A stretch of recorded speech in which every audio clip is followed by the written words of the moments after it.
എല്ലാവർക്കും നമസ്കാരം. ഇന്നത്തെ വീഡിയോ തുടങ്ങുന്നതിന് മുൻപായിട്ട് നമ്മുടെ സലീം കുമാർ നമ്മളെല്ലാം വിട്ടുപോയിരിക്കുകയാണ്. അപ്പോൾ അദ്ദേഹത്തിൻ്റെ ആത്മാവിന് നിത്യശാന്തി നേർന്നുകൊണ്ട് ഇന്നത്തെ വീഡിയോ നമുക്ക് സ്റ്റാർട്ട് ചെയ്യാം. പ്രത്യേകിച്ച് എന്തെങ്കിലും ഇന്നത്തെ വീഡിയോയിൽ ഉണ്ടോ എന്ന് ചോദിച്ചു കഴിഞ്ഞാൽ ഒന്നുമില്ല.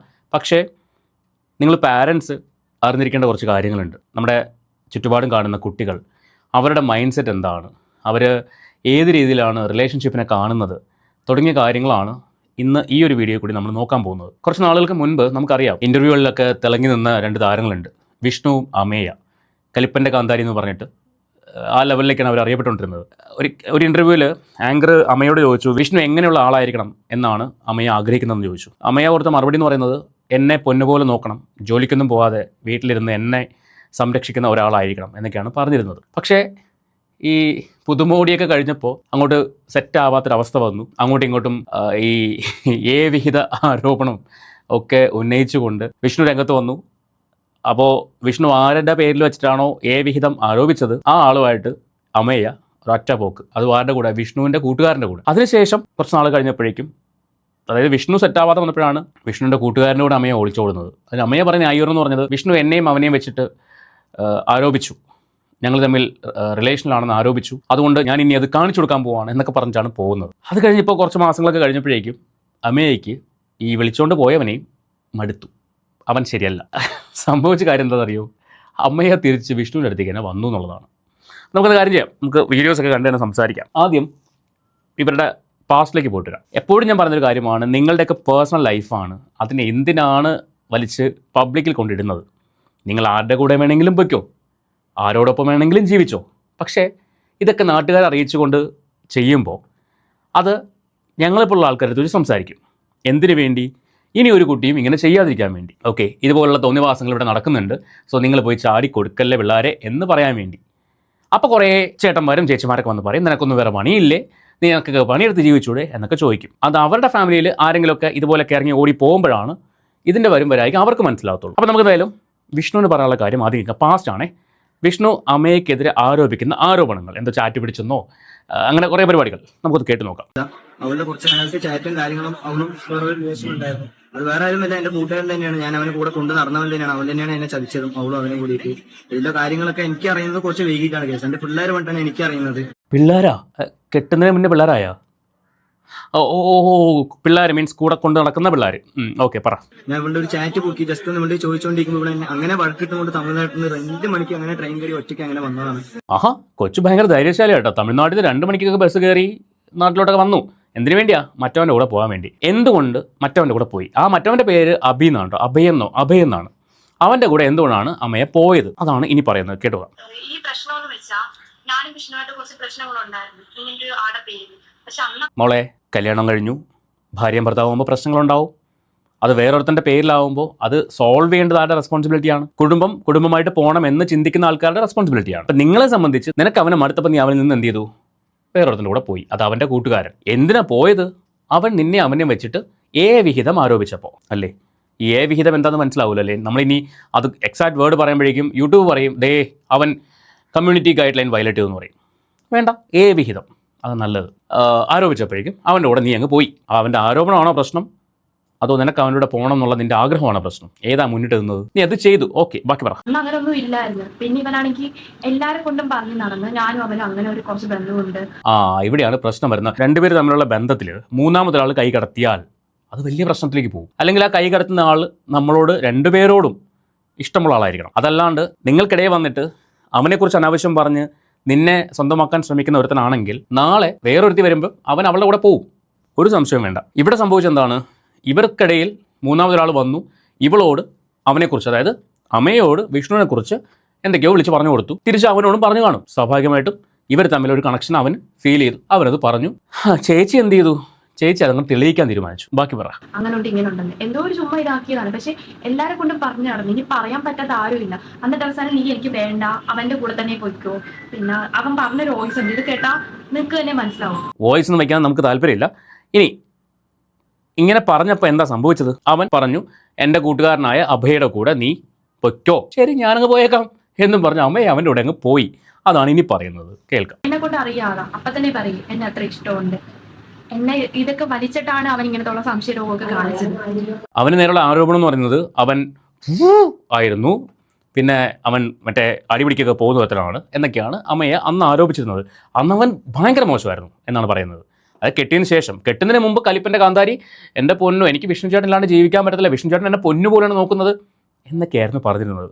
പക്ഷെ കല്യാണം കഴിഞ്ഞ് ഒരുമിച്ച് ജീവിച്ചു തുടങ്ങിയപ്പോഴാണ് പ്രശ്നങ്ങളുടെ തുടക്കം. ഇത് എന്താ പ്രശ്നം? ഇവിടുത്തെ കാര്യം എന്താണ്? മെച്യൂരിറ്റി ഇല്ലായ്മ. അതിൻ്റെ പേരിലുണ്ടാകുന്ന എടുത്തു ചാടി കഴിഞ്ഞ് കുഴിക്കകത്ത് വീണതിന് ശേഷമാണ് കൈകാലിട്ട് അടിക്കുന്നത്. അയ്യോ കയറാൻ പറ്റുന്നില്ല എന്ന് പറഞ്ഞിട്ട്. ഇപ്പോഴത്തെയാണ് കോമഡി. നമുക്ക് അതിലേക്കൊക്കെ വരാം, ബാക്കി പറഞ്ഞോളെ. അപ്പൊ അതുകൊണ്ട് ഞാനിപ്പോ ശരിക്കും കാണിച്ചു കൊടുക്കുക ഇവനുമായിട്ടുള്ള ഈ ബന്ധം. ഇപ്പോഴാണ് ശരിക്കും ഇനിയാണ് കാണിച്ചു കൊടുക്കാൻ പോകുന്നത്. അതാണ്, ഇനിയാണ് അങ്ങോട്ട് കാണിച്ചു കൊടുക്കാൻ പോകുന്നത്. കാണിച്ചു കൊടുക്കാൻ വേണ്ടി എന്ത് ചെയ്തു? അഭയുടെ കൂടെ അങ്ങ് പോയി, ഒരൊറ്റ പോക്ക്. ഇത് പോയതിന് ശേഷം എൻ്റെ പൊന്നോ, ഇവൻ അങ്ങോട്ട് വന്നിട്ട് നിലവിളിക്കാൻ തുടങ്ങി. എൻ്റെ പൊന്നമ്മയെ, ഞാൻ നിന്റെ പൊന്നു പോലെയല്ലേ നോക്കിയത്, നീ ഇല്ലാണ്ട് എനിക്ക് ജീവിക്കാൻ പറ്റത്തില്ല, വാവേ തിരിച്ചു വാവേ എന്നൊക്കെ പറഞ്ഞിട്ട് അങ്ങോട്ട് നിലവിളിക്കാൻ തുടങ്ങി. ആ വീഡിയോ ഒക്കെ ഉണ്ട്. പക്ഷേ ഇവൻ്റെ വീഡിയോ ഒരു പ്രത്യേകത ഉണ്ട് കേട്ടോ. ഇവൻ പറയുന്നതൊന്നും നമുക്ക് മനസ്സിലാവത്തില്ല. ഒന്നുകിൽ ഈ പറഞ്ഞ പോലെ ബാക്ക്ഗ്രൗണ്ട് മ്യൂസിക് കയറ്റി അങ്ങ് വയ്ക്കും, ഇല്ലെങ്കിൽ ഇവൻ്റെ ഈ കരച്ചിൽ മാത്രമായിരിക്കും പുറത്തു വരുന്നത്. ഇതാണ് ഇവൻ്റെ വീഡിയോയുടെ ഒരു പ്രത്യേകത. അപ്പോൾ നമുക്ക് അവൻ്റെ പറയുന്ന കാര്യം ഒന്ന് കണ്ടു നോക്കാം. ഹായ്, അപ്പോൾ കുറേ കമൻറ്റും കാര്യങ്ങളൊക്കെ ഇങ്ങനെ വരുന്നുണ്ട്. എടാ പഴയ മറ്റേ ആക്രി സാധനം കൊടുക്കാൻ എനിക്ക് നാണം വേണമെന്നില്ല. അങ്ങനെ കുറേ കാര്യങ്ങൾ, അനാവശ്യ വാക്കുകൾ, ബാഡ് വാക്കുകളും വീഡിയോയിൽ പറയാൻ പറ്റാത്ത വാക്കുകളും കാര്യങ്ങളൊക്കെ കമൻറ്റും പേഴ്സണലായിട്ട് എനിക്ക് മെസ്സേജ് അയക്കുന്നുണ്ട്. അടുത്തൊക്കെ എനിക്ക് പറയാനുള്ള ഒറ്റ ഞാൻ അവളെ ആണോടാ, നീ അത്ര ആത്മാർത്ഥമായിട്ടാണ് സ്നേഹിച്ചെങ്കിൽ നിന്റെ കൂട്ടുകാരൻ അവളെ സ്വന്തമാക്കാൻ ആഗ്രഹിക്കുന്നു എന്ന് മനസ്സിലായി കഴിയുമ്പോൾ നീ അവളെ പറഞ്ഞ് മനസ്സിലാക്കുകയല്ലേ വേണ്ടത്. അതേസമയം നീ എന്ത് ചെയ്തു? അവളെ കുറ്റപ്പെടുത്തി. നീയും അവനും തമ്മിൽ അങ്ങനെയല്ലേ, നീ അവനും തമ്മിൽ ഇങ്ങനെയല്ലേ എന്നൊക്കെ പറഞ്ഞ് പ്രൊവോക്ക് ചെയ്തു. ഓക്കെ, അതാണ് നിന്റെ ഭാഗത്തെ മിസ്റ്റേക്ക്. അപ്പോൾ അവൾ എന്ത് ചെയ്തു? ഇങ്ങനെ നിരന്തരം കേൾക്കുമ്പോൾ എന്നാൽ ശരി, അങ്ങനെ ആയിക്കോട്ടെ, എന്തായാലും പറഞ്ഞ് കേൾക്കുകയല്ലേ, ഞാനത് ചെയ്ത് കാണിക്കാം എന്നും പറഞ്ഞ് അവൾ എന്ത് ചെയ്തു? അവൻ്റെ കൂടെ അങ്ങ് പോവുകയും ചെയ്തു. ആർക്ക് പോയി? നിനക്ക് പോയി. വല്ലോ നിങ്ങൾക്ക് മനസ്സിലായോ? എനിക്കൊന്നും മനസ്സിലായിട്ടുണ്ടായിരുന്നില്ല. മനസ്സിലാക്കിയ കാര്യം വെച്ച് ഞാൻ പറയുന്നതാണ്. ഓക്കെ, ബാക്കി പറ. തെറ്റില്ല, പിന്നെ അതിൽ തന്നെ എന്ത് തെറ്റില്ലേ, എന്ത് തെറ്റെന്നല്ല, നമ്മളെന്ത് ചെയ്താൽ നമ്മളിപ്പം നിൽക്കും. അങ്ങനെയാണ്.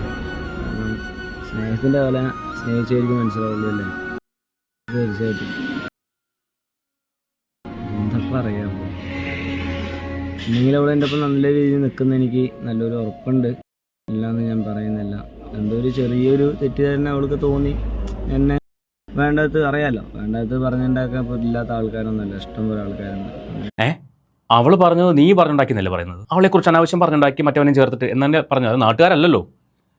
നാട്ടുകാർ പറയുന്നതൊക്കെ പിന്നെയാണ്. നിങ്ങൾ ഈ സംഭവം സോഷ്യൽ മീഡിയ കൊണ്ട് ഇട്ടതിന് ശേഷമാണ് നാട്ടുകാർ പറയുന്നത് അല്ലേ? അങ്ങനെയല്ലേ? അങ്ങനെയാണ്. പറഞ്ഞേ. കുറേ കാര്യങ്ങളൊക്കെ ഒന്നെടുത്ത് അങ്ങനെ പറഞ്ഞ് ഇല്ലാത്ത കാര്യങ്ങളൊക്കെ പറഞ്ഞ് ഓളത് വിശ്വസിച്ചു.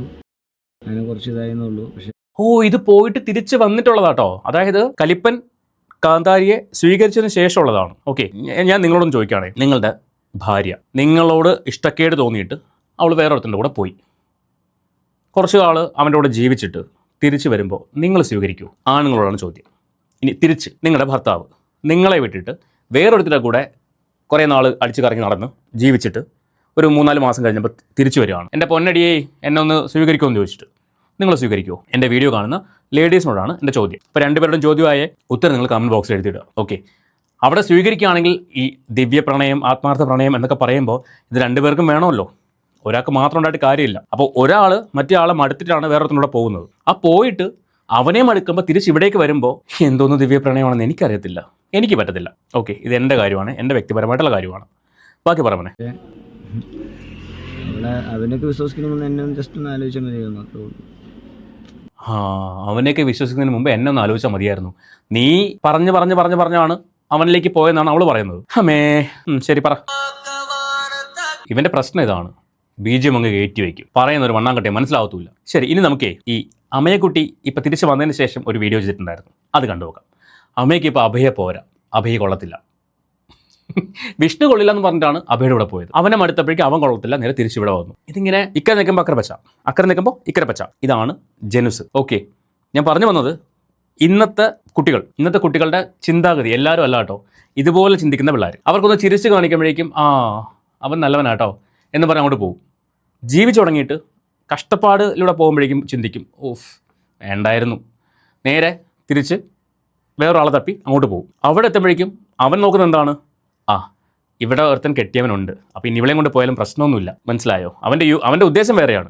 അവൻ കൊണ്ടുപോയിട്ട് അവൻ്റെ കാര്യം കഴിയുമ്പോഴേക്കും ശരി ബൈ. അവസാനം ഇവിടെ വരും, ഒന്നുകിൽ ഇവിടെ വന്നൊരു സ്റ്റക്കായിട്ടുള്ളൊരു പോയിന്റിലെത്തും. അവിടെ നിന്ന് വേറെ ഒന്നും ചെയ്യാൻ പറ്റില്ല. കാരണം വീട്ടിൽ പോകാൻ പറ്റില്ലല്ലോ, വീട്ടുകാരെ ഇറക്കി വിട്ടു, വീട്ടിൽ പോകാൻ പറ്റില്ല, ഇവൻ്റെ അടുത്തേക്ക് പോകാൻ പറ്റില്ല. പിന്നെ ഇവനെ പോലെ വിഷ്ണുവിനെ പോലുള്ളവന്മാരാണെങ്കിൽ വിളിച്ച് കയറ്റും, അല്ലാത്തവന്മാരാണെങ്കിൽ പൊടി മോളെ എന്ന് പറഞ്ഞു വിടും. പിന്നെ പോകുന്ന നേരെ റെയിൽവേ ട്രാക്കിലേക്കായിരിക്കും, അല്ലെങ്കിൽ ഏതെങ്കിലും ഷോപ്പിൽ പോയിട്ട് ഒരു ബോട്ടിൽ മറ്റേ സംഭവം മേടിച്ചിട്ട് കഴിക്കും. ഇതൊക്കെയാണ് നടന്നുകൊണ്ടിരിക്കുന്നത്, സംഭവിക്കുന്ന കാര്യങ്ങളൊക്കെ. മനസ്സിലായോ? പക്ഷേ ഇവിടെ വിഷ്ണു അത് ചെയ്യാതെ സ്വീകരിച്ചു. അത് വിഷ്ണുവിൻ്റെ നല്ല മനസ്സാണ് എന്ന് ഞാൻ പറയാം. നാളെ എന്താവും എന്ന് നമുക്കറിയില്ല. ഇന്ന് തിരിച്ചു വന്ന അമ്മയ്യ നാളെ ഇനി വേറൊരുത്തനെ കാണുമ്പോൾ പോകുമെന്നും നമുക്കറിയില്ല. പോവാതിരിക്കട്ടെ, അത് അവരുടെ ജീവിതമാണ്. പക്ഷേ ഇതൊക്കെ നിങ്ങൾ പബ്ലിക്കിൽ വന്ന് പറഞ്ഞ് വെറുതെ നാണം കിടാൻ നിൽക്കരുത്. അതേ പറയാനുള്ളൂ. അമ്മയെ മോള് പറ. Hi guys. അപ്പൊ കുറെ പേര് എന്റെ അടുത്ത് ചോദിക്കുന്നുണ്ട്, മേ ബി അബി എവിടെ പോയി, അബി ഇട്ടിട്ട് പോയോ, അതോ അബി കുറെ പേര് ഞാൻ കമന്റ് ഒക്കെ കണ്ടു അബി തേച്ചിട്ട് പോയെന്നൊക്കെ. ബട്ട് അബി ഒരു ഫ്രോഡായിരുന്നു ഗൈസ്. അത് ഞാൻ പിന്നെയാണ് മനസ്സിലായത്. അച്ചോടാ, അപ്പോൾ അക്കരെ നിന്നപ്പോൾ ഇക്കര പച്ചയായിരുന്നു. പക്ഷെ ഇക്കര എത്തുന്നതിന് മുമ്പ് തന്നെ ഇക്കര എന്ത് കളർ പറയണം, ഈ ഉണങ്ങിയ കളർ ഉണ്ടല്ലോ, എന്തായിരുന്നു അത്, എന്തൊരു കളർ, ആ കളറാണെന്നുള്ളത് മോള് മനസ്സിലാക്കിയത് ഇക്കര എത്തിയ സമയത്താണ്. അപ്പോഴേക്കും വൈകി പോവുകയും ചെയ്തു. പറ. ഞാനും വിഷ്ണുവായിട്ട് ബ്രേക്കപ്പ് ആവാൻ വേണ്ടി അവൻ കുറെ കിടന്നിട്ട് ഇതിന് ഇൻവോൾവ് ആയിട്ടുണ്ടായിരുന്നു. പിന്നെ എനിക്കത് മേ ബി മനസ്സിലായതാണ്. അബി കാരണം എനിക്ക് കുറെ പ്രശ്നങ്ങൾ തന്നെ ഉണ്ടായി. വിഷ്ണു കാരണം കുറെ പ്രശ്നം ഉണ്ടായെന്ന് നേരത്തെ പറഞ്ഞു. അബിയും എന്നെയും ചേർത്ത് വെച്ച് സംസാരിച്ചു, നിരന്തരം സംസാരിച്ചു, കുറേ പേരോട് പറഞ്ഞു. അങ്ങനെ പറഞ്ഞാണ് ഞാൻ അബിയുടെ കൂടെ ഇറങ്ങിപ്പോയത് എന്നാണ് പറഞ്ഞത്.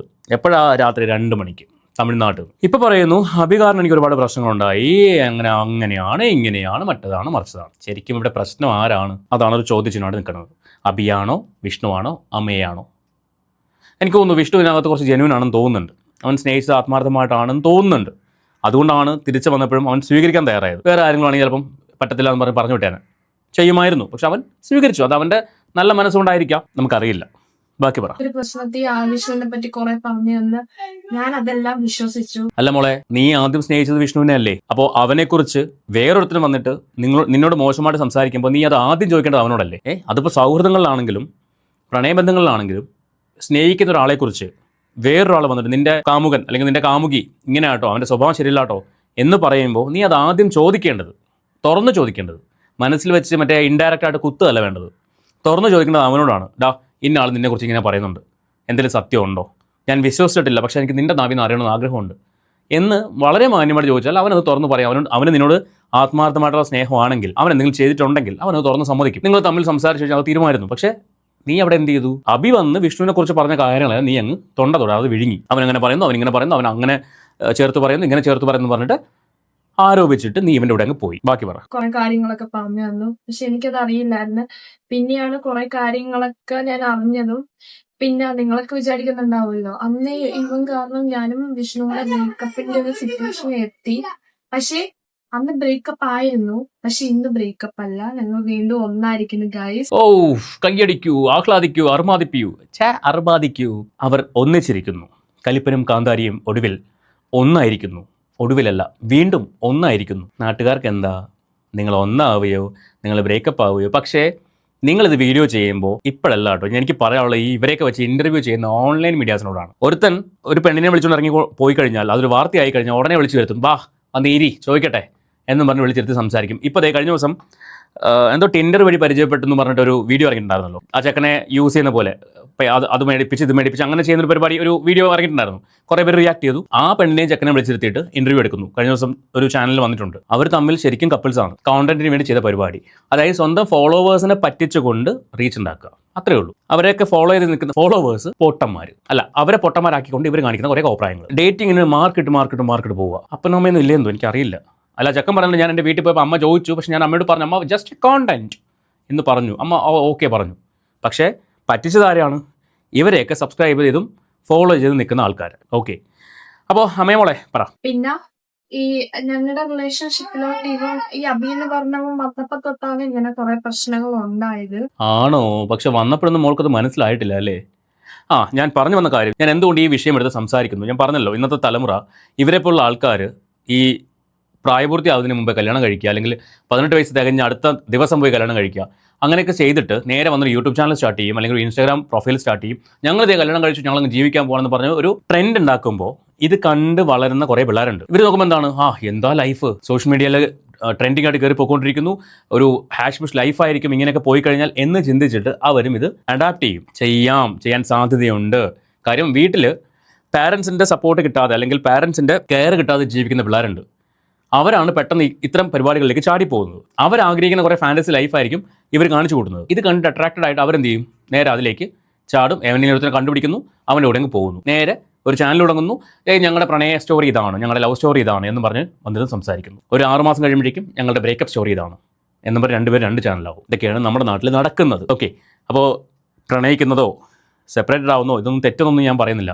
ഒരുമിച്ച് പോകാൻ പറ്റില്ലെങ്കിൽ സെപ്പറേറ്റഡ് ആവുന്നത് തന്നെയാണ് നല്ലത്. പക്ഷേ അതൊരു ട്രെൻഡാക്കി മാറ്റരുത്, അത്രേ ഉള്ളൂ. ഇപ്പോൾ ഈ കുട്ടി വന്നിങ്ങനെ സംസാരിച്ചു, ഇവർ അന്ന് വന്നിട്ട് ഇറങ്ങിപ്പോയ സമയത്ത്, വിഷ്ണുവായിട്ട് ഇറങ്ങിപ്പോയ സമയത്ത് ഇവരെ വിളിച്ച് ഇൻ്റർവ്യൂ എടുക്കുന്നു, ഇവരെ അങ്ങോട്ട് ആഘോഷമാക്കി മാറ്റുന്നു. ഈ ബ്രേക്കപ്പ് ആയപ്പം ആരെയും കണ്ടില്ല അവിടെ, ഇവർ മാത്രമേ ഉള്ളൂ. അതാണ് മനസ്സിലാക്കേണ്ടത്. ബാക്കി പറ. കുറെ കാര്യങ്ങളൊക്കെ കണ്ട് എനിക്ക് മനസ്സിലായി. അപ്പൊ തൊട്ടാണ് ഇങ്ങനത്തെ കുറെ പ്രശ്നങ്ങൾ ഉണ്ടായത്. പിന്നെ ഗൈസ്, ഇപ്പോൾ ഞങ്ങൾ ബ്രേക്കപ്പ് അല്ല, ഇപ്പോൾ ഞങ്ങൾ വീണ്ടും ഒന്നായിരിക്കുന്നു ഗൈസ്. ശരി മോളെ, അപ്പോൾ നിങ്ങൾ എന്നും ഒന്നായി ഇരിക്കട്ടെ എന്ന് മാത്രമേ എനിക്ക് ഈ വിഷയത്തിൽ പറയാനുള്ളൂ. ഇനി അടുത്തൊരു അഭി വരുമ്പോഴേക്കും വിഷ്ണു അങ്ങനെയുള്ളവനാണ്, വിഷ്ണു ഇങ്ങനെയുള്ളവനാണ് എന്നും പറഞ്ഞിട്ട് നീ ആ അഭിയുടെ കൂടെ പോയി കളയരുത്. ഓക്കെ, കാര്യം നീ ഒരിക്കൽ പോയി കുറേ മാസം ഒരുമിച്ച് വേറെ ഒന്നുകൂടെ ജീവിച്ചു, അവൻ കൊള്ളില്ല എന്ന് പറഞ്ഞ് നീ തിരിച്ചു വന്നപ്പോൾ ഇവൻ നിനക്ക് കൈ തന്നു. ഈ കൈ നീ വിട്ടിട്ട് പോവുകയാണെങ്കിൽ കുറ്റം നിൻ്റേത് മാത്രമായിരിക്കും. അത് നീ മനസ്സിലാക്കിയാൽ നിനക്ക് നല്ലത്. ജീവിതമാണ്, അതിങ്ങനെ നശിപ്പിച്ച് കളയരുത്. ഓക്കെ, ഇത് മാത്രമാണ് എനിക്ക് ഈ ഒരു വിഷയത്തിൽ പറയാനുള്ളത്. അതുപോലെ എന്നെ കണ്ടുകൊണ്ടിരിക്കുന്ന നിങ്ങൾക്ക് നിങ്ങളുടെ അഭിപ്രായം തീർച്ചയായിട്ടും കമൻറ്റ് ചെയ്യുക. നിങ്ങളുടെ കുട്ടികളെ നന്നായിട്ട് കെയർ ചെയ്യുക. കാര്യം പല പാരൻസിനും കുട്ടികളെ നോക്കാൻ സമയം കിട്ടുന്നില്ല. പക്ഷേ നിങ്ങൾ കുട്ടികൾക്ക് വേണ്ടിയാണ് ഞങ്ങൾ ജീവിക്കുന്നതെന്ന് പറയുമ്പോൾ ആ കുട്ടികൾ നിങ്ങൾ എത്രമാത്രം ടേക്ക് കെയർ ചെയ്യുന്നുണ്ട്, അവരുടെ കാര്യങ്ങൾ അന്വേഷിക്കുന്നുണ്ട് എന്നും കൂടി ചിന്തിക്കുക. കുറേ പൈസ കൊടുത്തിട്ടോ അല്ലെങ്കിൽ അവരുടെ കാര്യങ്ങൾ നടത്തി കൊടുത്തിട്ടോ കാര്യമില്ല. അവരെങ്ങനെയാണ് പോകുന്നത്, ആരൊക്കെയാണ് അവരുടെ കൂട്ടുകെട്ടുകൾ, ഇതൊക്കെയാണ് നിങ്ങൾ അന്വേഷിക്കേണ്ടത്. കുട്ടികൾ കൺട്രോൾ ചെയ്യണമെന്ന് ഞാൻ പറയത്തില്ല, പക്ഷേ അവരുടെ താല്പര്യത്തിനനുസരിച്ച് ജീവിക്കാൻ വിടണമെങ്കിൽ പോലും അവർ ചെയ്യുന്നത് നല്ല കാര്യങ്ങളാണോ എന്ന് അന്വേഷിക്കെങ്കിലും നിങ്ങൾ ചെയ്യുക. അല്ലാണ്ട് സമയമില്ല, എനിക്ക് ജോലിക്ക് പോകണം, അവിടെ പോകണം, ഇവിടെ പോകണം, ഞാൻ ജീവിക്കുന്നത് പിള്ളേർക്ക് വേണ്ടിയാണ്, അവരെ നോക്കാൻ വേണ്ടി വരുമാനം ഉണ്ടാക്കണം എന്നൊക്കെ പറഞ്ഞിട്ട് നിങ്ങൾ തിരിച്ചു വരുമ്പോൾ ഈ കുട്ടികൾ അവിടെ ഉണ്ടായിരിക്കണമെങ്കിൽ നിങ്ങൾ അവരെ നോക്കിയേ പറ്റുള്ളൂ. അഭിപ്രായമായിട്ട് മാത്രം എടുത്താൽ മതി. അപ്പോൾ നിങ്ങളുടെ അഭിപ്രായം തീർച്ചയായിട്ടും കമൻറ്റ് ചെയ്യുക. നമുക്ക് മറ്റൊരു വീഡിയോ ആയിട്ട് വീണ്ടും കാണാം.